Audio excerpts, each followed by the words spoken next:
ჩვენ ამ რამდენიმე დღის წინ მოვისმინეთ თქვენგან საყდრისთან დაკავშირებით თქვენი პოზიცია და ცნობილია, თუმცა ჩვენ ნახეთ, რომ კოალიციაში არის სრულიად განსხვავებული მოსაზრებებიც, რაც გუშინ პარლამენტშიც ნახეთ. შეიქმნა საგამოძიებო დროებითი კომისია ამ საკითხთან დაკავშირებით. მაინტერესებს თქვენი შეფასება აი პარლამენტში გამთავრებული პროცესის და მიიჩნევთ თუ არა, რომ სამუშაოები უნდა შეჩერდეს და კომპანიას არ გაუგრძელდეს ლიცენზია მანამდე მაინც ვიდრე პარლამენტი რაიმე გადაწყვეტილებებს არ მიიღებს. მადლობა. დიდი მადლობა.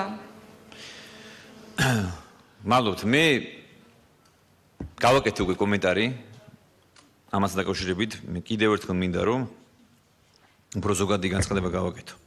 ზოგადად პოლიტიკოსებს შვევიათ ხშირად პოპულისტური და უპასუხისმგებლო განცხადებები. რომელიც არის გათვლილი მოკლევადიან რაღაც კონკრეტულ შედეგებზე, რომ მოიპოვონ ხალხის რაღაც კეთილ განწყობა, კონკრეტული ჯგუფის, საზოგადოების კონკრეტული ჯგუფის კეთილ განწყობა. ნახეთ რაღაც პრობლემაა საყდრიში, რომელიც არ გახსენებია არც ერთს, ნებისმიერ დამისახელეთ. თავისუფალ დემოკრატიული, თუნდაც რესპუბლიკական ფორუმელები, რომელმაც მხარი დაუჭირეს ამ არ ვიცი ახლა გამოხატეს პოზიცია. ისინი ჩვენი კოალიციის სუბიექტები არიან, რესპუბლიკელი ფორუმელები. თუმცა ასე გადაწყვიტეს გუშინ დაუჭირეს მხარი ამ კომისიის შექმნის მიზანშეწონილობას, ხო? დამოუკიდებელ საგამოძიებო კომისიის შექმნის მიზანშეწონილობას, მაგრამ მე რა თქმა უნდა ოპოზიციას გულისხმობ ამ შემთხვევაში, უფრო, როცა ვახსენე პოპულისტობა და ასე ვთქვათ, გაუაზრებელი და უპასუხისმგებლო განცხადებები. ხალხზე არავინ აზრუნოს. ჩემო ძვირფასებო, პოლიტიკოსების ძირითადი ნაწილი ზრუნავს მხოლოდ საკუთარ პოლიტიკურ რეიტინგებზე, საკუთარ პოლიტიკურ მომავალზე. და ხშირად მე არაპოპულარულ განცხადებას ვაკეთებ. შეიძლება იმ ვიწრო ჯგუფს ვაწყენინო, ან რაღაც ისეთი არ თქვა, რომელიც მათ გულზე მალამოთ მოხვდებათ, მაგრამ მე ვალდებული ვარ, რომ ვთქვა სიმართლე და დავაფიქსირო პოზიცია, ის როგორც მე ვთვლი ამას. საყდრისში მუშაობს, ამ კომპანიაში მუშაობს 30000 ოჯახი. საყდრისი არავის არ გახსენებია წლების წინ. აქ იყო ერთ-ერთი NGO, რომელიც მუშაობდა, რომელსაც ჰქონდა გრანტი მოპოვებული. ხალხისთვის მინდა რომ განვმარტო ახლა, ძალიან კარგი რომ მომეც საშუალება. ხალხისთვის უნდა განვმარტო, რომ NGO მუშაობდა, რომელმაც მოიპოვა გრანტი 1 მილიონამდე, თუ არ ვცდები, 800,000 ევროს ოდენობით. კიდევ 1 მილიონი ევროს მოძიებაზე იყო საუბარი, ჩემი ინფორმაციით. ეს გრანტი როგორც ჩანს ჩაუვარდათ. ამა გამოიწვია გარკვეული ჯგუფების განაწყენება. შემდეგ ზოგიერთი პოლიტიკოსი ნებით თუ უნებლიეთ, ან შეიძლება აბსოლუტურად გულწრფელად.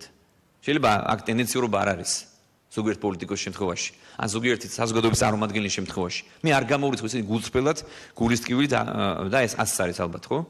ზოგიერთი მათგანი მართლაც გულწრფელად განესტის იმას, რაც ხდება საყდრისთან დაკავშირებით, მაგრამ ხო არის აქეთ ერთი მხარე. მეორე მხარეც არის ის სიმართლე, რაც მე მოგიყევით. და უნდა შევაფასოთ, რომელი სიკეთე არის უფრო მნიშვნელოვანი, რომელი სიკეთე უფრო მეტ კეთილდღეობას მოიტანს ჩვენი ქვეყნის და ჩვენი ხალხისთვის. საყდრისი არ გახსენებია არავის, არც ყოფილ ხელისუფლებას არავის და პირიქით სააკაშვილი გამოვიდა თქვა, რომ ბარბაროსული აქტი და რაღაცები. მაშინ როცა მან თავისი ხელმოწერით მოხსნა სტატუსი. 2013 წელს მაშინ როცა ჯერ კიდევ იყო პრეზიდენტი, ხო? ასე რომ საკითხი აქ ძალიან მარტივად არის, მე პირადად მქონდა ჩართულობა, მე შევხვდი აკადემიის წევრებს, პროფესორებს, არქეოლოგებს, რომლებიც არიან კომპეტენტური ამ დარგის და მათ მითხრეს, რომ აქ ამ ობიექტზე გასაგები არქეოლოგიური ობიექტი არის, ასეთი ობიექტი 150 არქეოლოგიური ობიექტი განადგურდა BP-ის პროექტის განხორციელების დროს. იცით ხო მილსადენის ინსტალაციის დროს 150 არქეოლოგიური ობიექტი. მაშინ ხმა არავის არ გაუღია. ფერის მთაზე ეკლესია დაანგრიეს, ხო? აქ დანში ეკლესია დაარბიეს, იქ დაანგრიეს ეკლესია. მე არ მახსენდება საზოგადოების ამ ადამიანებს, რომლებიც დღეს ასე თავგამოდებით იცავენ. მართლაც მათთვის გაუგება ობიექტს, არქეოლოგიურ ობიექტს. მე არ მახსენდება მათი ასეთი მსგავსი მწვავე რეაქცია. რასთან გვაქვს საქმე? ხშირად ადამიანები აგორებენ რაღაც კამპანიას, შემდეგ ერთვებიან პოლიტიკოსები, უკვე ვიცი რომ დარწმუნებით გეუბნებით, რომ ნაციონალურ მოძრაობა ჩართული ამ კამპანიაში, უკვე გახდა ამ კამპანიის ერთ-ერთი თანა ორგანიზატორი, გუშინ პარლამენტში მათ გაუკეთეს ორგანიზება საყდრისის დაცვის კომიტეტის წევრების მიყვანას, ამასაც გეუბნებით სრულპასუხებლობით, მათ შეიყვანეს პარლამენტში და ასე შემდეგ. ანუ აქ ძალიან მარტივია ყველაფერი. მარტივი გასაგებია. 1300 ოჯახის წინაშე პასუხისმგებლობის აღება არის ჩემთვის ყველაზე მთავარი.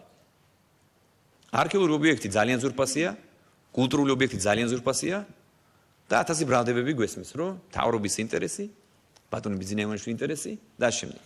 ბიზნესმენმა სანამ რამეს იტყუდით 700 ძეგლი, კულტურული ძეგლი გადაგვირჩინა. საუკუნეების განმავლობაში ჩვენი წინაპრების მიერ დატოვებული ძეგლები. 700-ზე მეტი ძეგლი. და ამ პროცესს აგრძელებს. თავრობაც მონაწილეობს ამაში.